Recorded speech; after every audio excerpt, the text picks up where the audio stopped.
नमस्कार. आजच्या भागामध्ये इथे वसुहत्या खूप जास्त रागवलेली असते. तेव्हा पार्थ म्हणत असतो, की "वसुहत्या, आमच्या सगळ्यांची रम्यावरती खरंच खूप माया आहे. आमच्या सगळ्यांचं तिच्यावरती खूप जास्त प्रेम आहे. मी रम्याला माझी चांगली मैत्रीण मानतो. त्या दृष्टिकोनातून मी कधीच तिच्याकडे बघितलेलं नाही आहे. तिच्याबरोबर लग्नाचा विचार तर मी कधीच केलेला नाही आहे." तेव्हा रम्याला हे सगळं ऐकल्यानंतर खूप मोठा धक्का बसतो आणि ती खाली कोसळते. तेव्हा सगळेजण तिला आधार देण्यासाठी तिच्याजवळ जाणार. तेव्हा वसू खूप चिडते आणि म्हणत असते, की "सगळ्यांनी तिथेच थांबा. अजिबात पुढे येऊ नका. तुमच्या कुणाच्याही आधाराची माझ्या मुलीला गरज नाही आहे. मी आहे तिला सांभाळायला. कळलं तुम्हाला?" तेव्हा इथे वसू म्हणत असते, की "रम्या, बाळा उठ आणि इकडे बसायला ये." तेव्हा तिला उठवून ती सोफ्यावरती बसायला सांगते. तेव्हा वसू म्हणत असते, "विक्रम, अरे मी तुला प्रश्न विचारलाय. त्या प्रश्नाचं उत्तर अजून तू मला दिलेलंच नाही आहेस. सांग ना, तू रम्याबद्दल काय विचार करतोस? पार्थचं आणि रम्याचं लग्न लावून तू देशील का?" तर इथे पिहूने जी चूक केलेली असते, त्यामुळे निधी खूपच जास्त टेन्शनमध्ये आलेली असते. निधी म्हणत असते, की "हे बघ, ही गोष्ट तू अजून कुणाला सांगितली आहेस का?" तेव्हा पिहू म्हणते, की "नाही, मी नाही सांगितली. मी फक्त रम्याताईची गंमत करत होते." तेव्हा निधी म्हणत असते, की "अगं तू गंमत केलेली नाही आहेस. तुला माहिती आहे का तुझ्यामुळे किती मोठा प्रॉब्लेम क्रिएट झाला आहे. खाली किती गोंधळ झाला आहे. रम्याताईला वाटतंय, की पारदादाचं तिच्यावरती प्रेम आहे, पण असं अजिबात काही नाही आहे. पण तू कुणाला काही सांगू नकोस हां. जर आईला कळलं ना, तर ती तुला फोडून काढेल आणि जर वसू आत्याला कळलं, तर ती तुला सोडणार नाही. तुला माहिती आहे ना वसू आत्याचा राग कसा आहे तेव्हा ही गोष्ट आता कुणालाच सांगायची नाही. सगळ्यांपासून लपवून ठेवायची.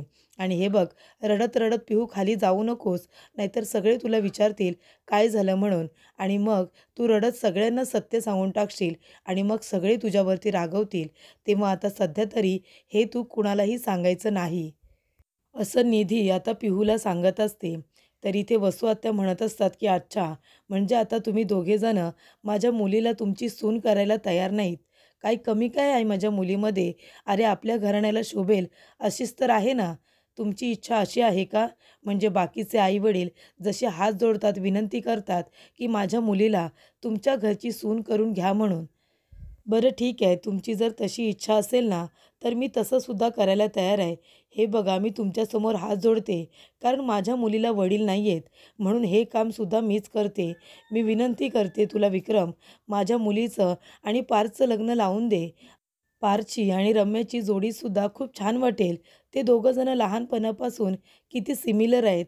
त्यांच्या आवडी किती सारख्या आहेत. तुला माहिती आहे ना विक्रम, मग काय हरकत आहे सांग ना? तेव्हा इथे विक्रम काका म्हणत असतात, की "ताई, अगं हरकत काहीच नाही आहे. पण आम्ही पार्थसाठी ऑलरेडी एक दुसरी मुलगी बघून ठेवली आहे." असं म्हणाल्यानंतर रम्याला खूप मोठा धक्का बसतो. तेव्हा वसू आत्या म्हणत असते, की "अच्छा, म्हणजे पार्थसाठी दुसरी मुलगी बघून ठेवली आहे, म्हणून तुम्ही माझ्या मुलीला रम्याला नकार देताय का? फक्त बघून ठेवली आहे, की सगळं पक्क करून ठेवले आहेत?" तेव्हा विक्रम म्हणत असतात, की "नाही ताई, पक्क वगैरे केलेलं नाही आहे. मी फक्त मुलीसाठी बोलणी करून ठेवली आहे इतकंच. म्हणून तर काल मी तुला भेटायला आलो होतो ना. आम्ही पार्थसाठी मुलगी बघून ठेवली आहे, बोलणं झालं आहे. म्हणून मी विचार केला, की आधी रम्या आपल्या घरातली मोठी मुलगी आहे. तेव्हा तिचं लग्न आधी झालं पाहिजे म्हणून मी तुझ्याजवळ रम्याच्या लग्नाची बोलणी करण्यासाठी आलो होतो." तेव्हा रम्या म्हणते, "काका तुम्ही पार्थसाठी मुलगीसुद्धा बघितलीत का? म्हणजे पार्थचं लग्न व्हायला पाहिजे, या घरामध्ये दुसरी मुलगी यायला पाहिजे म्हणून तुम्ही मला घरातून हकलून द्यायला निघालात?" तेव्हा मानिनी म्हणते, "नाही बाळा, असं नाही आहे. अगं एका घरामध्ये जर 2 मुलं सारख्या वयाची असतील तर आपली रीतच आहे ना, की मुलगी जर मोठी असेल तर तिचं लग्न आधी केलं जातं. म्हणून आधी तुझं लग्न होणार आहे आणि नंतर पार्थचं आम्ही लग्न करणार होतो. म्हणून तर काल हे बोलणी करायला गेले होते." तेव्हा इकडे आता खूपच जास्त वसू टेन्शनमध्ये येते. ती म्हणते, "काय करावं मला आता खरंच काही कळत नाही आहे. तुम्ही लोकं घरातल्या मुलीला नकार देताय आणि एका बाहेरच्या मुलीला इथे घेऊन येताय. ती मुलगी खरंच माझ्या रम्यापेक्षा खूपच उजवी आहे का? दिसायला सुंदर आहे का? त्यांचा घराणा आपल्याच एवढा मोठा आहे का? आणि ती मुलगी चांगली शिकली सवरलेली आहे, म्हणून तुम्ही माझ्या मुलीला नकार देताय? कुणाची मुलगी आहे कुणाची?" तेव्हा विक्रम काका म्हणतात की धनंजयची मुलगी आहे, माझा मित्र धनंजय. तेव्हा इथे वसू आत्या म्हणत असते की अच्छा, म्हणजे माझ्या दुश्मनाची मुलगी या घरामध्ये आणताय तुम्ही.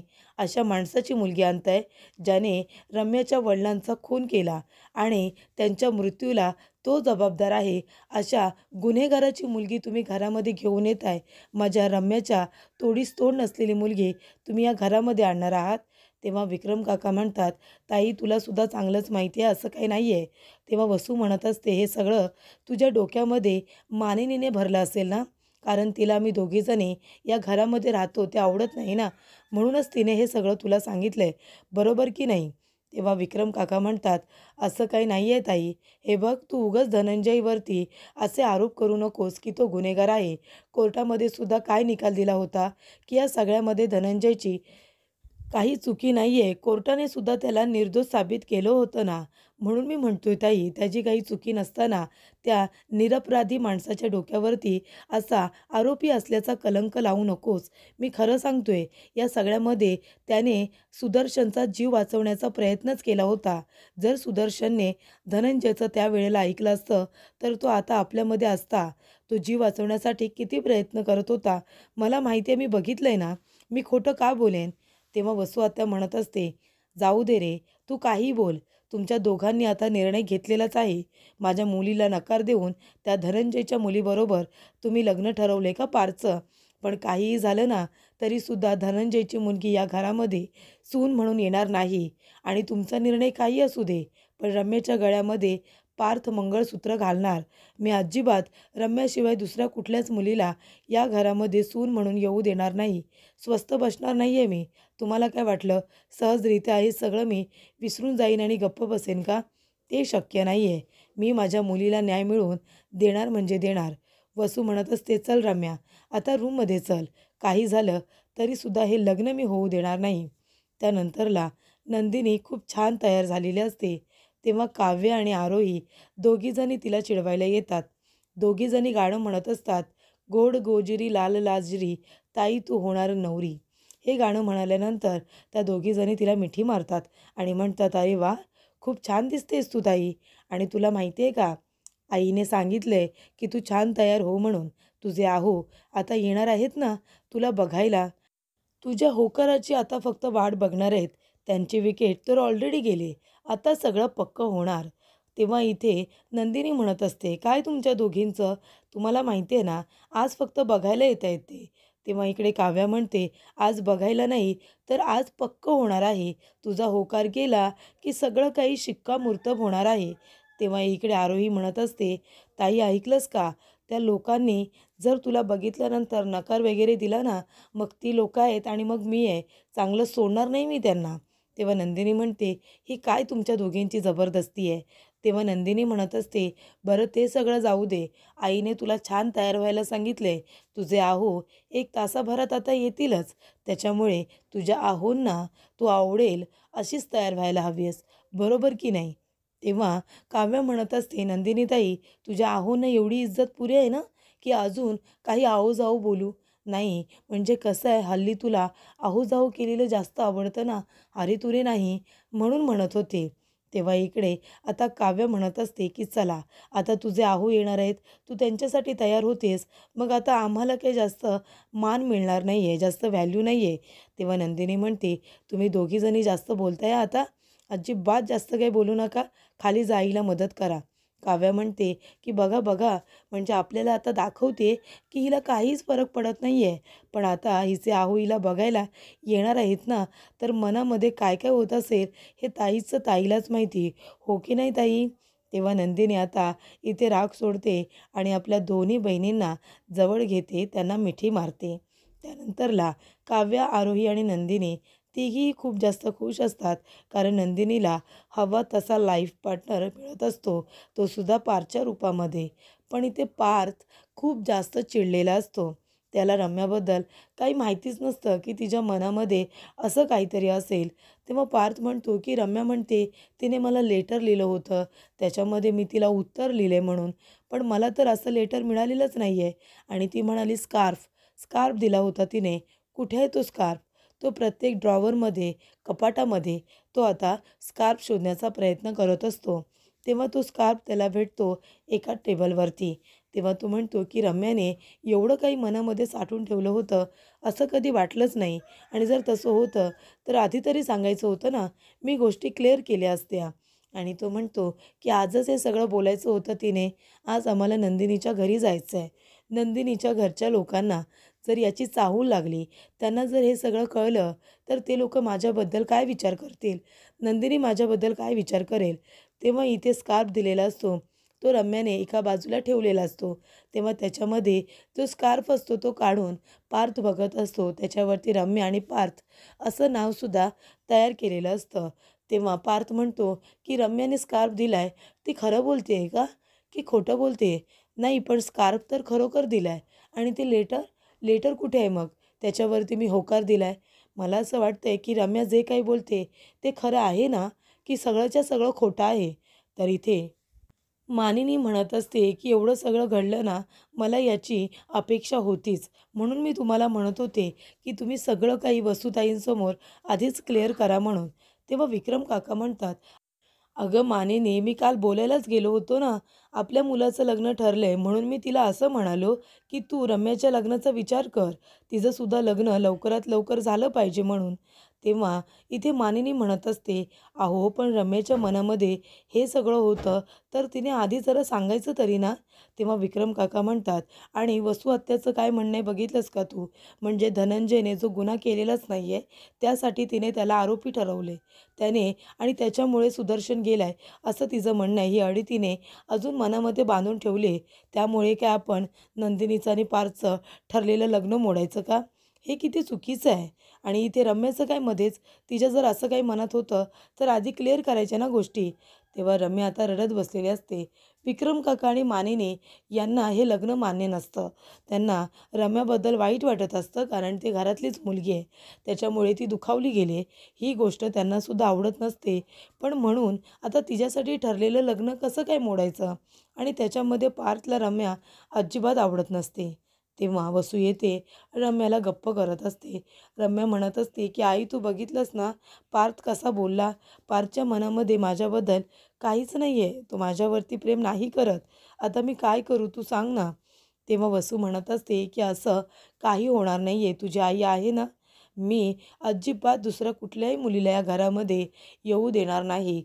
तुझं आणि पार्थचं लग्न होणार. त्यासाठी मला अख्ख्या जगाबरोबर लढावं लागलं तरी चालेल." तेव्हा मानिनी म्हणत असते, "कसं आहे ना, एक मुलगी जेव्हा प्रेम करते ना, तेव्हा ती मनापासून प्रेम करते. तेव्हा ती एका निर्मळ नदीप्रमाणे असते आणि जेव्हा तिचं प्रेम अपूर्ण राहतं किंवा कोणीतरी तिचं प्रेम तिच्याकडून हिसकावून घेतं, तेव्हा ती रौद्र रूप धारण करते आणि मग ती नदी अशी काही वाहायला सुरुवात करते. तेव्हा ती सगळे बांध, बंदर जे काही बांधलेले असतात ना, ते सगळं काही उद्ध्वस्त करतच पुढे निघून जाते आणि तशी अवस्था आता रम्याची झाली आहे. रम्या हे प्रेम तिने मनामध्ये कितीतरी वर्ष दाबून ठेवलं होतं आणि तिने थोडं, थोडं, थोडं, थोडं त्याला खतपाणी घातलं होतं आणि त्या प्रेमाच्या झाडाला तिने उंच मस्त फुलवलं होतं आणि आता आपल्या पार्थने तिचं ते प्रेम तिच्याकडून हिसकावून घेतलं. मग ती चिडणारच ना. बघितलंत ना तुम्ही कशी रडत होती ती. एक खूपच जास्त हमशा रडत होती. आता रम्याची तर आपल्याला काळजी वाटणारच ना. अहो, घरातली मुलगी आहे ती. तिला त्रास झाला तर आपल्यालासुद्धा त्रास होणार. त्याच्यामुळे आपण रम्याचा सुद्धा विचार केला पाहिजे. विक्रम काका म्हणतात, "तिच्यासाठी आपण चांगला मुलगा बघूया आणि तिचंही थाटामाटात लग्न लावून देऊया." तर इकडे वसू म्हणत असते, "रम्या, तू काळजी करू नको. तुझी आई तुझ्याबरोबर आहे ना. हे बघ, काही झालं ना तरीसुद्धा त्या गुन्हेगाराची मुलगी मी या घरामध्ये येऊ देणार नाही आणि त्याच्याने आपली काही बरोबर तरी आहे का? माझ्या मुलीला नकार देऊन त्या गुन्हेगाराच्या मुलीला घरामध्ये आणण्याचं जे काही स्वप्न बघतायत ना, ते स्वप्न कधीही पूर्ण होणार नाही आहे. मी होऊच देणार नाही. लग्न होणार तर तुझं आणि पार्थचंच होणार आणि तुझ्या गळ्यामध्ये मंगळसूत्र पार्थ घालणार म्हणजे घालणार. हा आईचा शब्द आहे. मी कधीच त्या धनंजयच्या मुलीला या घरची सून होऊ देणार नाही.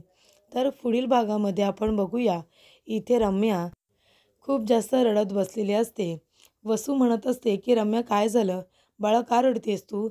तेव्हा रम्या म्हणत असते, "आई तूच सांग ना, म्हणजे आता पार्थ गेलाय त्या मुलीला बघायला. पार्थ त्या मुलीजवळ किती प्रेमाने बोलत असेल ना, हसत खेळत तिच्याशी बोलत असेल, गप्पा मारत असेल." तेव्हा इथे नंदिनी आल्यानंतर पार्थ तिच्याकडे मागे वळून बघत असतो. तेव्हा तो बघतच राहतो, कारण नंदिनी खूप सुंदर दिसत असते, साधी भोळे सालस आणि खूपच जास्त सुंदर. त्याच्यामुळे पार्थ तिच्याकडे बघतो आणि पूर्णपणे हरवूनच जातो. तेव्हा धनंजय काका म्हणत असतात, की इथे लग्नाच्या गाठी या वरती स्वर्गातच बांधल्या गेलेल्या असतात, हेच खरं. तेव्हा मधू म्हणत असते, ते खरं असलं तरीसुद्धा ती नाती निभावण्याची जबाबदारी मात्र आपलीच असते ना. मग तुमची मुलगी ही जबाबदारी व्यवस्थित पार पाडू शकेल का? कारण आमचं एकत्र कुटुंब आहे. एवढं मोठं भलं मोठं कुटुंब आमचं. त्याच्यामध्ये वसुताई, तिची मुलगी, एकुलती एक मुलगी रम्या, आम्ही सगळेजण एकत्र राहतो. मग तुमच्या मुलीला जमणार आहे का? आम्हाला सगळ्यांना सांभाळून घेणं, सगळ्यांची काळजी घेणं. काय गं नंदिनी? तेव्हा इकडे आता नंदिनी त्यांच्याकडे बघत बसते. तर रम्याचं आणि वसूचं नाव निघाल्यानंतर धनंजय काकासुद्धा थोडे गप्पच बसतात. तर याच्यावरती नंदिनीचं उत्तर काय असणार हे सगळेजण आता ऐकण्यासाठी उत्सुक असतात.